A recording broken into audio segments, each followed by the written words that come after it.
जी, अस्सलाम वालेकुम। आज हम डिस्कस करने लगे एचएस के 1 लेसन 6 और ये बहुत इंपॉर्टेंट भी है। और इसमें मैंने यहाँ पे कुछ न्यू वर्ड्स राइट किए हैं, साथ मैंने कुछ लैंग्वेजेस का मैंने जो आपको पहले पढ़ाया हुआ था जब हम कंट्रीज का कर रहे थे, लेसन 3 कर रहे थे, तो आज हम उसको जरा रेपिटेशन में भी लाएंगे। सो यहाँ पे जो फर्स्ट वर्ड है that is a knee. Then मेरे साथ रीड कीजिएगा HUI। तो इसको हम स्पीक करते हैं। मैं यहाँ पे राइट करूं हुई, हुई फॉलिंग टोन के साथ। Then we have a schwa, schwa. Then we have a थीन। अच्छा, ये जो टी है इसको हम चाइनीज में थे के साथ प्रोनाउंस करते हैं, थीन। Then we have a D U, D को हम ते के साथ प्रोनाउंस करते हैं, so this will be a two. Then we have a she, she. Then we have a Hans, Hans, and then we have a Z. So these are a few new words. So again, मेरे से जरा speak कीजिएगा. This is a नी, हुई, हुई, shua, shua, thing, thing, tu, शिए, शिए, हंज, ज।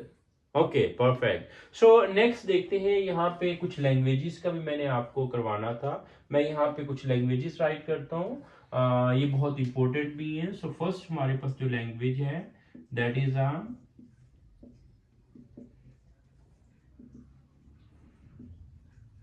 मैं यहाँ पे राइट करता हूँ हन यू। एक के ऊपर फॉलिंग टोन है। मैं यहाँ पे एक और लैंग्वेज राइट करता हूँ, इसका जरा आपने देखना है, ये भी मैंने स्पेलिंग इसके सेम है, कोरियन लैंग्वेज। इसके ऊपर फॉलिंग टोन है। थोड़ा सा देखिएगा, चाइनीज में आपके पास ऐसे वर्ड्स आएंगे जिनके स्पेलिंग सेम है, तो आपने क्या करना है, उनके टोन्स को देखने हैं। और ऐसे भी आपके पास आएंगे जिनके स्पेलिंग सेम है, जिनके टोन सेम है, तो फिर हम उनके कैरेक्टर्स को देखते होते हैं। तो यहाँ पे हमारे पास देखिएगा, इसके ऊपर इसके ऊपर राइजिंग टोन है, हन यू। दिस इज अ हन यू, हन you. Then we have a For you, it's mean a French language. इसी तरह the you, it's mean a German language. इसी तरह are to you, Urdu language. इसी तरह you, Japanese language. इसी तरह you, English language. ओके, सो मैं इसको जरा स्पीक करता हूँ, आपने मेरे साथ स्पीक करना है। तो फर्स्ट है हमारे पास, इसको हम स्पीक करेंगे हान यू, हान यू, हान यू, हान यू, फा यू, फा you. Then we have a त यू, त you. Then we have a R, R, to you, R, to you. Then we have a r, u. Then we have a in, you, in, you. Okay, so यहाँ पे देखते हैं Han you, it's mean a Chinese language. Then we have a Han you, it's mean a Korean language. सिर्फ falling tone है.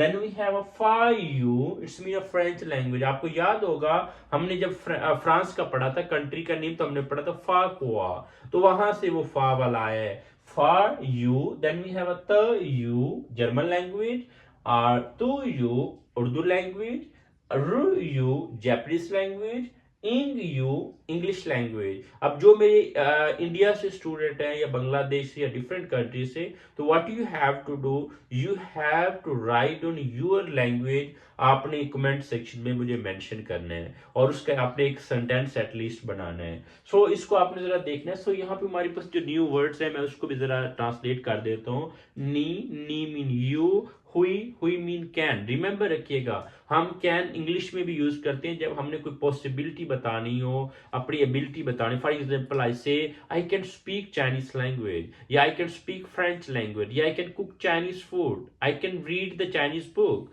या इसी तरह for example I can drive the motorcycle. तो basically it's mean I am going to show my ability. तो जहां पे हम अपनी एबिलिटी को शो करते हैं तो we will use the word होए। नेक्स्ट वी हैव अ श्योर। हर लैंग्वेज में 4 कंपोनेंट्स होते हैं, speaking, listening, reading and writing. तो यहाँ पे फर्स्ट जो लिखा है मैंने, श्योर, श्योर mean to speak, then we have a थिंग, थिंग mean to listen, then we have a टू मीन टू रीड। तो ये आपने इसी तरह शीए मीन टू राइट। तो ये 4 जो वर्ड्स हैं ये एज अ वर्ब भी हम यूज करते हैं, इसको देखना है आपने। देन वी हैव अ हंस। हंस कहते हैं चाइनीज करेक्टर को, और ज इसकी शॉर्ट फॉर्म है। अक्सर चाइनीज में जब आप एचएसके का एग्जाम देते हैं तो वहां पे ज आ रहा होता है, तो आपको पता होना चाहिए ज it's the short form of हंस। यहां तक क्लियर है आपको? ओके, सो मैं इसको रेज करता हूं।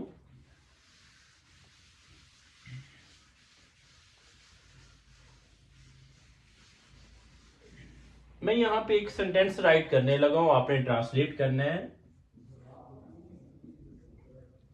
नी हुई शुआ,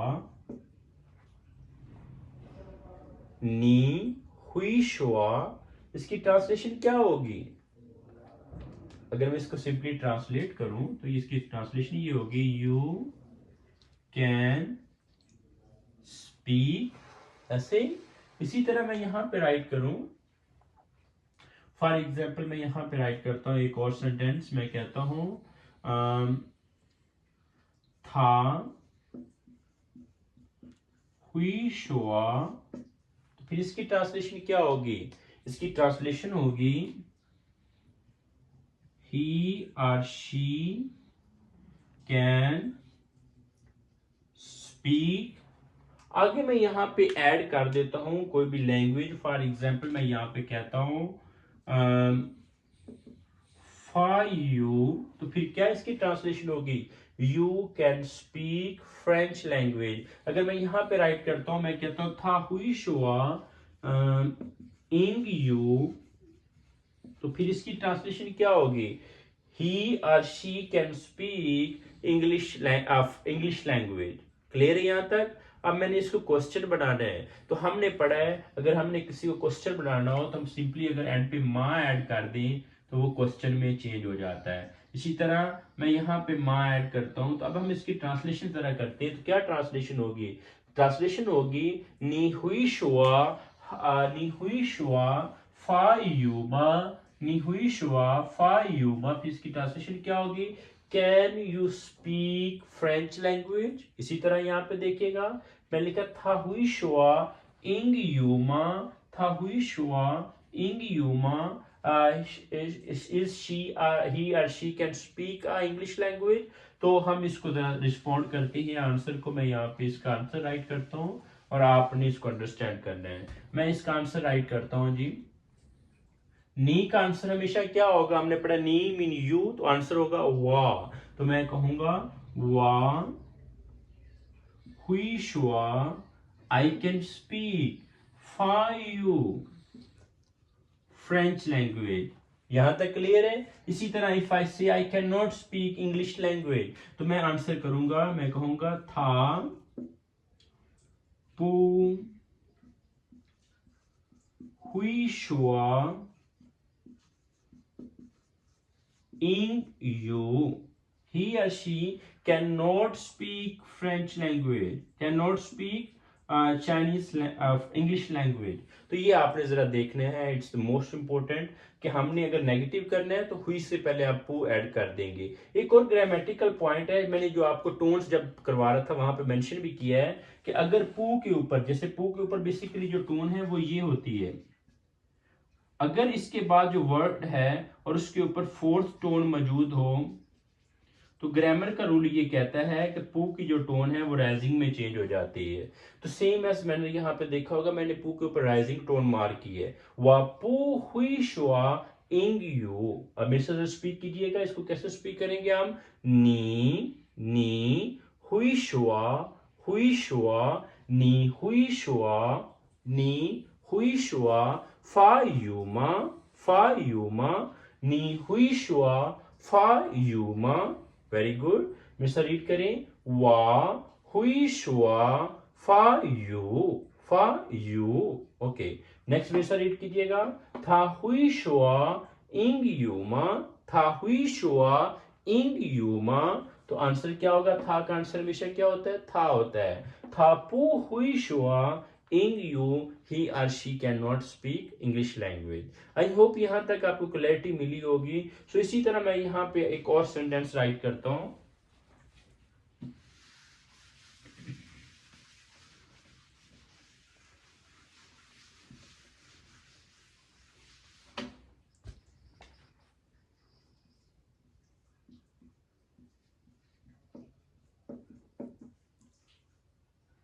你会听汉语吗？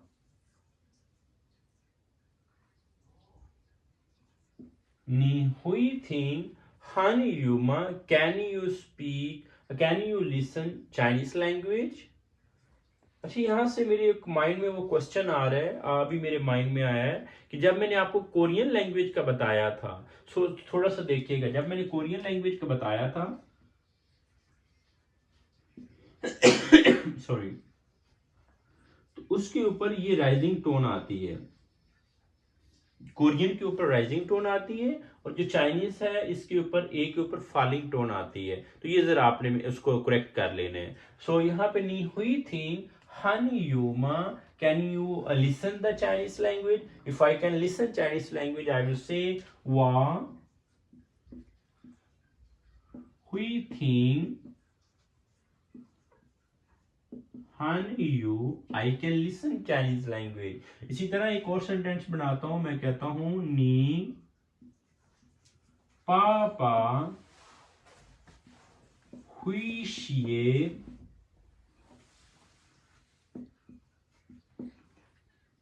हानजिमा। Is your father can write the Chinese character? क्या आपके बाबा चाइनीज कैरेक्टर को राइट कर सकते हैं? If he can write Chinese character you will say वा पापा हुई शिए हंज। सिर्फ माँ को आपने रिमूव करना है और नी का आंसर आपने वा में करना है। इसी तरह अगर मैंने नेगेटिव सेंटेंस बनाना है, if I will say my father can not write the Chinese character, I will say वा पापा पू हुई शिए हंज। My father can not write the Chinese character. I hope यहाँ तक आपको क्लैरिटी मिली होगी। सो इसको आपने अच्छे से रिव्यू करना है और इसमें आप मैक्सिमम मजीद सेंटेंसेस बनाएं by using the word to